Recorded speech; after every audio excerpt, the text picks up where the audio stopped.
The last year has been an unusual one, where the outgoing president of the FICCI, while discussing the state of economy, always interrupted it with his preference for literature. And therefore, all the miles that he travelled with me, it was always a delightful departure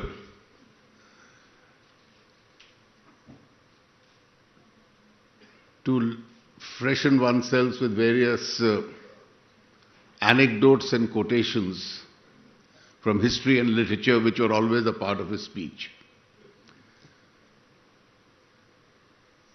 But this year has been a very unusual one. Unusual for the world and unusual for India. Unusual for the world for the simple reason that the world doesn't know in which direction it's moving. It's certainly a slower direction.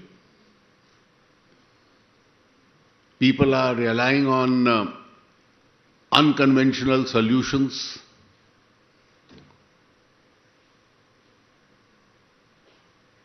There is a growing protectionism. There's also a growing cynicism.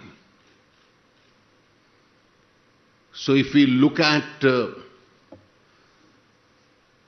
various trends we've seen globally in this year, the Brexit vote surprised many people. Most people felt that eventually one of the world's most mature democracies will not vote the way it did. But then inequalities, benefits cornered by a few, the desire to take their own decisions,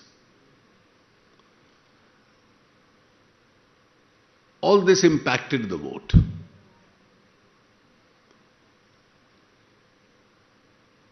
The US presidential election also saw a lot of cynicism in the vote. Finally, the party which won, or whose candidate won, was traditionally regarded as a trade-friendly party. The Republicans were always more trade-friendly than the Democrats. And the global situation, as also the US situation, had pushed them into taking an excessively protectionist position.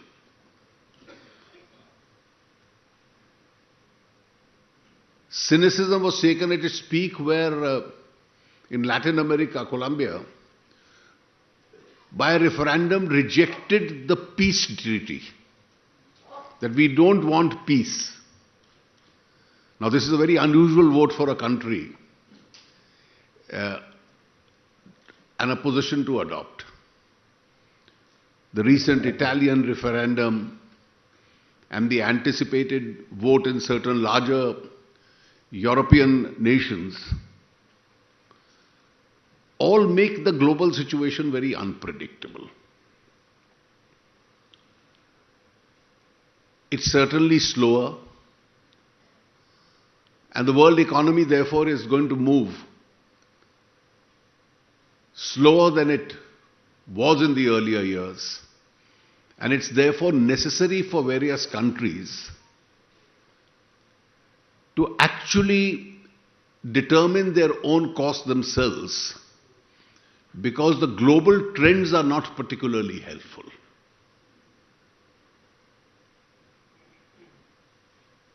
Amongst emerging economies, if we look at India,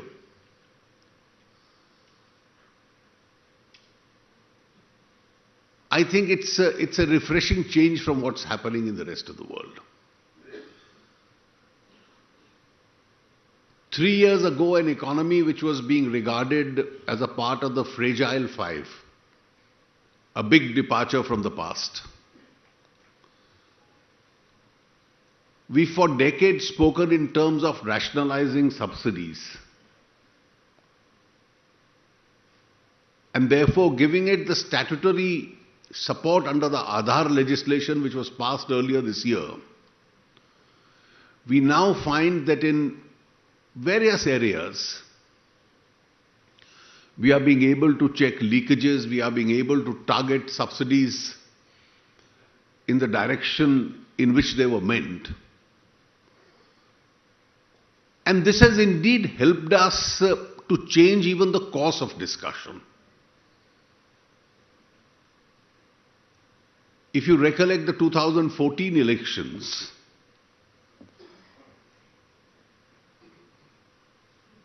what was the content of the discussion? Whether it should be 9 subsidized cylinders for everyone, including the wealthy, or it should be 12. That was the thought process. And suddenly you have only the more deserving who are entitled to it. The very poor are entitled to more subsidized, if not free, in the first instance. And those who can afford it will give it up. And therefore, in a true sense, this rationalization of subsidies, whether it's petroleum products or it's gas, and then pilot projects with regard to fertilizer, food, in all these areas, we made a significant beginning and it's led to a large amount of savings. The passage of the insolvency and the bankruptcy law and the establishment of the institutions necessary for enforcing it, I think was another important development of this year.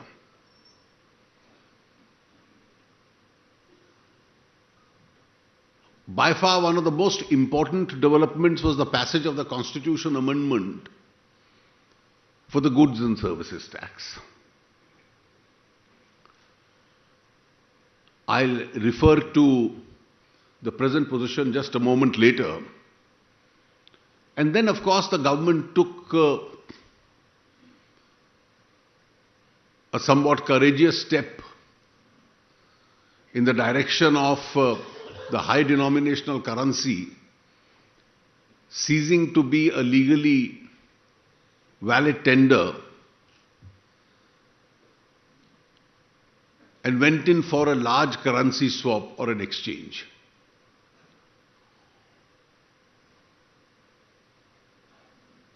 Now, the fact that India today has the capacity to take these decisions and a capacity to enforce these decisions, to experiment boldly, even when at the time when the world is looking more inwards, I think marks an exception as far as India is concerned.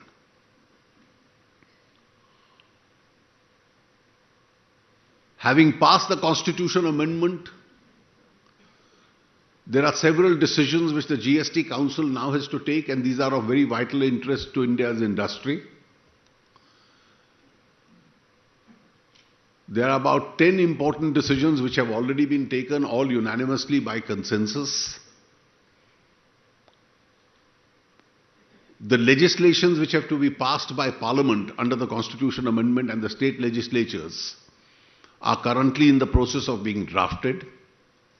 I don't see any major difficulty in those legislations being finally approved. There is only one issue which in the larger frame of things is really a very small issue. Because when 3 major taxes and some minor taxes are all merged into one, the VAT, the excise, the service tax and a host of state taxes, then each assessee is going to be assessed only once. So So you have already a pre-existing machinery at the center, you have a pre-existing machinery in the states. How is the burden of this assessment going to be shared between the center and the states? How do we cross-empower both the agencies of the center and the state when both these parallel setups exist? Though ideally with a common taxation, it has to lead to a federal bureaucracy. But till such time it takes place, because it's still a far cry, how does this sharing take place? There are certain kind of turf issues involved in that. We are trying to resolve it. But the constitutional embargo is very clear. The entire amendment was notified on the 16th of September 2016, and it permits the old taxation regime to continue for a period of 1 year. So on the 16th of September 2017, as far as the current mode of taxation is concerned, the curtains will be down.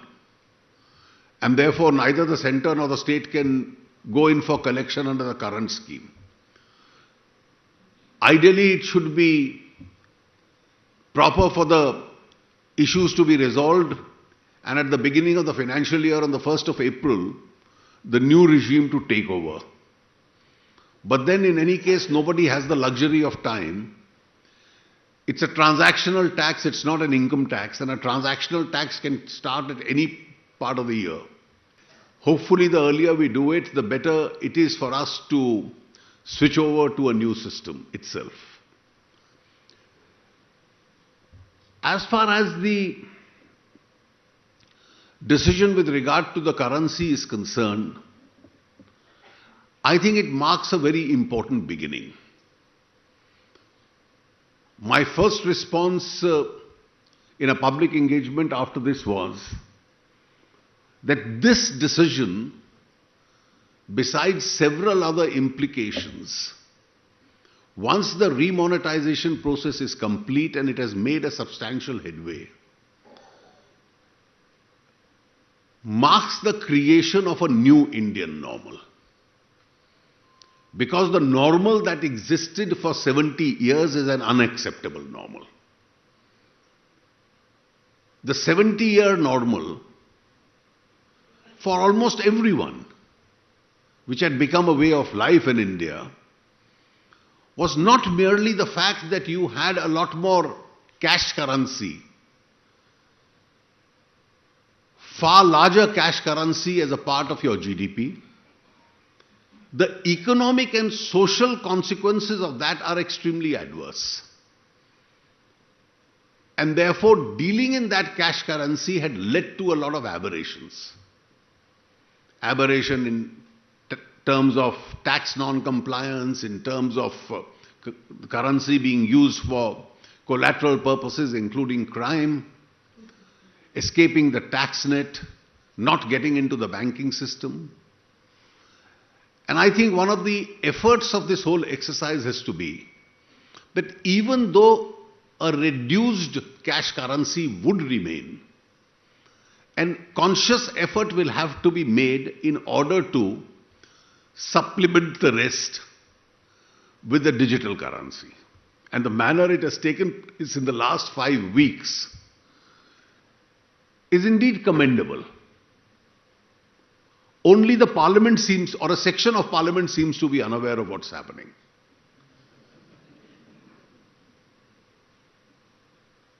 I compared it the other day with the fact that if in the year 2000 somebody had suggested that every poor man in India will have a mobile phone, people would have laughed at him. But then that became a reality in a matter of a few years. And therefore, the same principle is applying that today you have almost more than 75 crore credit and debit cards already in the market. You have different kinds of mobile applications and e-wallets already being experimented. You have increases in terms of hundreds and thousands of percentage in the use of each one of the digital modes which is available.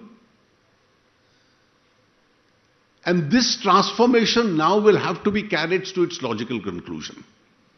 The whole process of remonetization is not going to take very long time. And I'm sure very soon, the Reserve Bank, by injecting currency daily through the banking and the postal system, will be able to complete it. There are, of course, even as we've reformed and we were looking at the global trends, there are also domestic trends which have been visible.